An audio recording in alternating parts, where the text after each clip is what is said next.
I've always been curious, why is it that such a huge positive global change comes from entrepreneurs?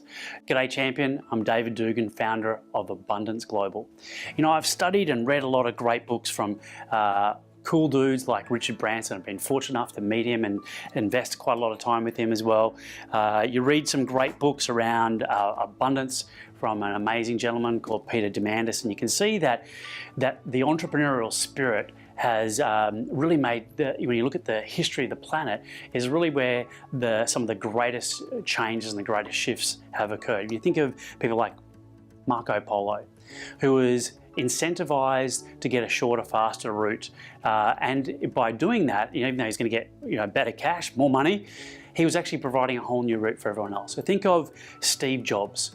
Steve Jobs, looked at boring, ugly computers and he said, look, I want to create something that's beautiful, that someone who's got a half an artistic mind would love to get in there. And not only was he able to create that, but he obviously created one of the most successful businesses on the planet. Then you look at someone like Richard Branson, who I'm a massive fan of, who's created multiple businesses, and he does such good that not only do the businesses do well, but also the impact that those businesses have.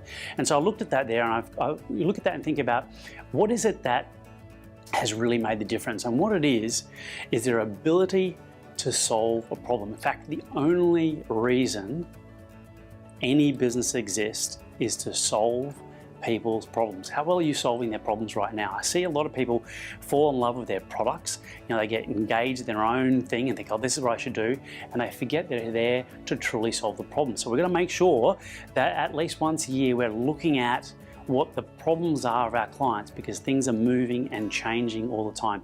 Technology is making a massive shift. So we want to ask ourselves, what's the problem? What's the true problem that is for the people that we want to serve? And I'd also ask a higher level question. What's the problem that you want to solve? What's the global problem that you want to solve, that you want to be part of? Because the harder the problem, the more difficult it is, the more cash you're going to make out of it, the more money you'll make. And you do not need to be an owner of a business. You can actually be entrepreneurial and just look at what's the biggest problem that I can solve, and then think from a creative mind, how could I be a great problem solver? How could I solve that? What could I do? And the more lateral you can think about it, more than likely, the more successful that your solution to that problem will actually be. So we love supporting entrepreneurs and people who've got creative minds who are great at solving problems. So if you would like to mix with other amazing entrepreneurs who are solving incredible problems and creating successful businesses that are making a big difference on the planet, we have a private group that's free. We'd love you to join us so we can help you to share some of the knowledge that we've got, some of the tools, the strategies, the techniques, the templates that can help you to have a successful, sustainable, and very importantly, a profitable business. And by doing that, you'll make an even bigger impact on the planet.